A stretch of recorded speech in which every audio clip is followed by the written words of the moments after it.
After 2 mostly happy years with the criminally underrated Ursa Mini Pro G2 and the Blackmagic Pocket Cinema Camera 6K and later acquiring a 6K Pro, we've invested in Canon cameras for the first time since the 5D Mark II. Why? Well, it has a lot to do with these 2 cameras right here, 2020's C70 and 2022's r5c.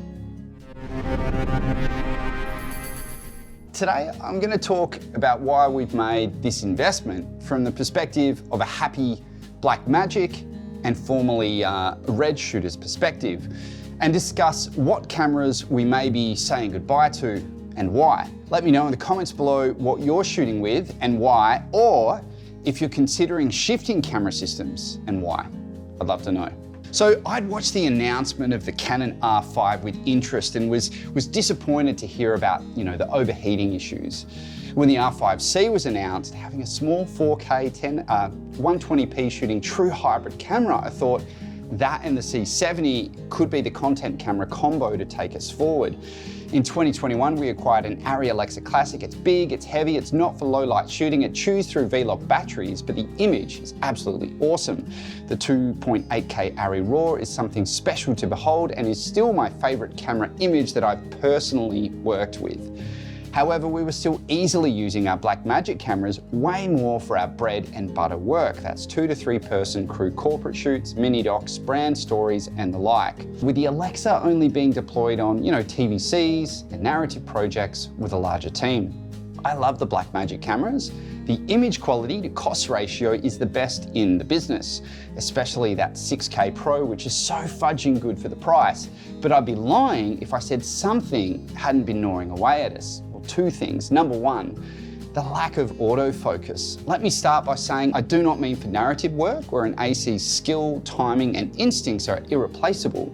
But I've really felt like my job's been harder than it needs to be shooting and conducting interviews without reliable face tracking autofocus. I've had so many shots, not ruined, but just sections of an interview where someone leans way out of focus or, they shuffle a little bit and they're just a smidge out. If it's just you shooting and interviewing and you're using a manual focus camera or manual lenses, you're sometimes forced to stop down to account for this and compromise on the shallow shot that you really want to capture. But with these Canons, I can shoot at 1.2 if I want and it performs amazingly well. I'm honestly still in shock. Like for gimbal work where we don't have an AC, we don't always want to stop down. And being able to open the aperture and use face tracking autofocus here is really a revelation and just simplifies things, allowing us to move faster than ever before. The second thing that we'd found ourselves wanting, not for crafted narrative work, which the Blackmagic cameras are designed for, is better low light performance and cleaner shadows. You can't always control the amount of light in an environment shooting corporate work, and we wanted cameras that weren't necessarily low light beasts, but cleaner in the shadows than say the Ursa G2. The feature that I've unexpectedly fell for after purchasing the Canons for run and gun work is the digital IS, which works in tandem with Canon RF lenses, which we've invested in. It's awesome, and it doesn't have those weird distortions that have put me off IBIS. There's a slight crop, but if you just leave it on, you forget about it. I've traditionally shot a lot of 100 to 120p B-roll, slow motion walking, smiling, eating, sewing, mowing, breathing, whatever. And at those frame rates, there's a smoothness to handheld movement that is exceptionally pleasing to me and to clients. It's something clients tend to respond really well to, even though it's overused more than smashed avocado. But the problem is that sometimes it just makes things too slow and dreamy-like. And if you're making something high energy, it's just not quite right.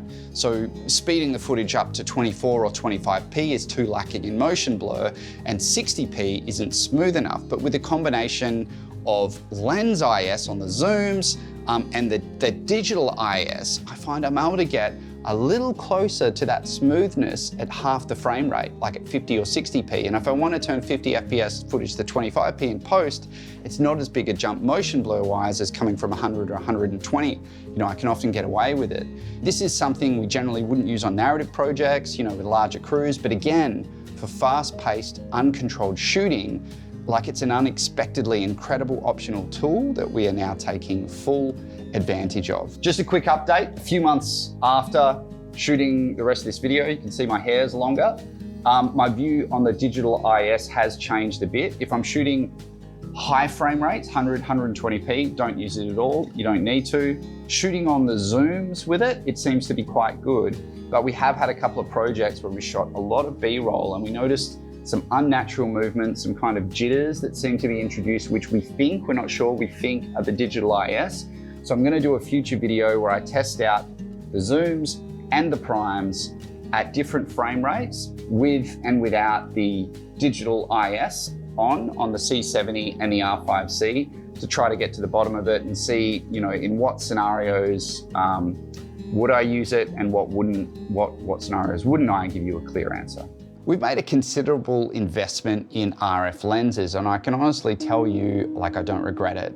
We picked up the Zoom Trinity 15-35, 24-70 and 70-200, all 2.8 with IS, and the 50 and 85 f1.2 primes. And we'll snap up the 35mm whenever it releases.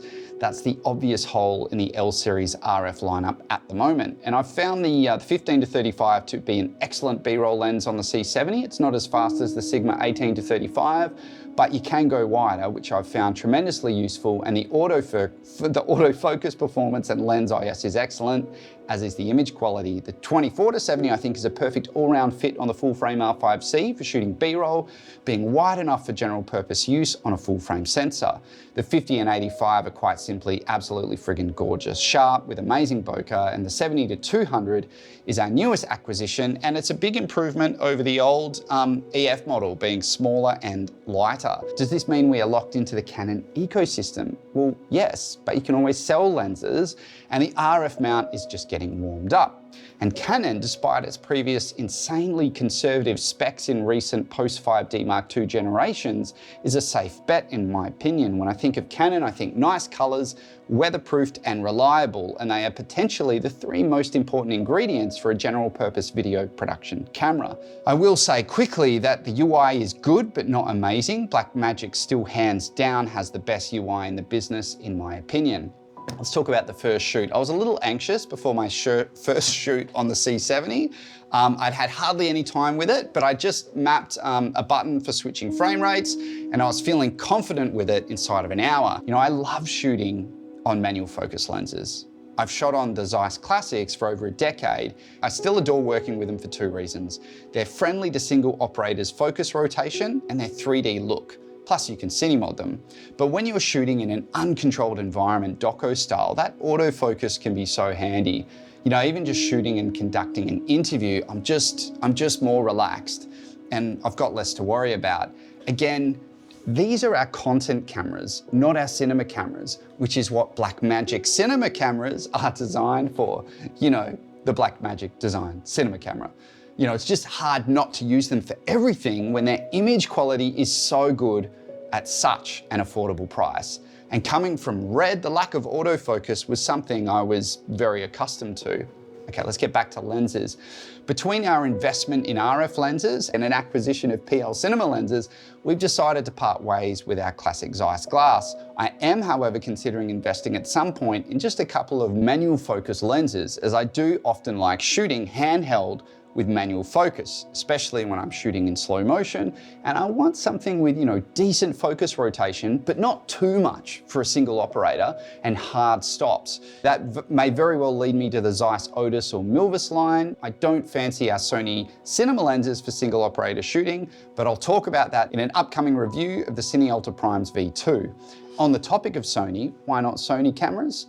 A potential FX6 and FX3 or A7S3 combo, low light beast, great image quality, full frame, fast sensor read speed, certainly faster than our Canons here. Well, I've always been a fan of Canon color, and I've viewed the C70 for a while as a great potential corporate doco camera.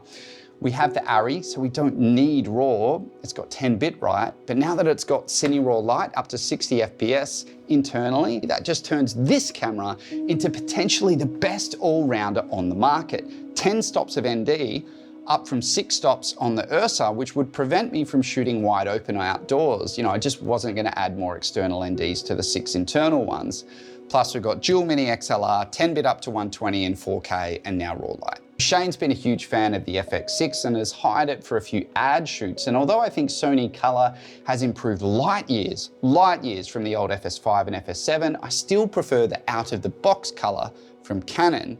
There's just something in the Sony image that still screams out to me, Sony, and not in a way that I like. And I do often recognize Canon footage as well. It's not totally transparent, but it's a look I subjectively prefer.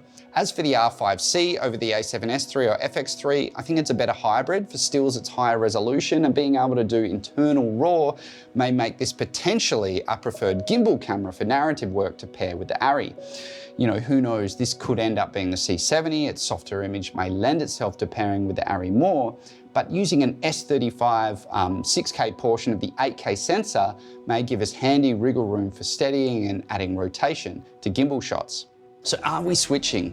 Sort of, but not completely. So what we've landed on, and we've gone back and forth on this, is selling our Ursa G2, as our uses for it are quite well covered by the Alexa for narrative work and the C70 and R5C for content shooting. The 6K Pro is quite simply so versatile with BRAW, ProRes, NDs, mini XLR inputs, an excellent bright articulating screen, all paired with a superb small rig cage and Blackmagic battery grip. It's too good to sell. And we do find ourselves shooting with 3 cameras fairly often, and BRAW makes for a great codec to work with when matching in with another camera system. Like 99% of Blackmagic shooters, we've got the Sigma 18-35, as well as the 24-70 and 50-100. And because we're letting our Zeiss glass goes, we're thinking of picking up a Sigma 50mm Art Prime, to round out this 6K shooting kit, which is filming me right now. I thought I was going to miss BRAW, which is simply the best codec for shooting content if you're working in Resolve, in my opinion. I still hold that to be true. It's a smoother experience scrubbing and digging straight into the footage. We've had one freelance shoot where a US-based TV client was struggling with 4K C70 long GOP footage, which I suspect was due to an underpowered Mac or the fact that they were editing in Premiere. Either way, we couldn't replicate the issue on our PCs in either Resolve or Premiere. Anyway, I have found Canon 10-bit footage, even shooting in long GOP, to be completely fine for corporate content. I've had no issues working with it in Resolve, although I do have a pretty beefy system. Is it a trade-off? Yes, but I mean, Q5 is a trade-off from Q0, and that's how we've shot most of our online content. And we now have the option to shoot RAW on both the C70 and R5C.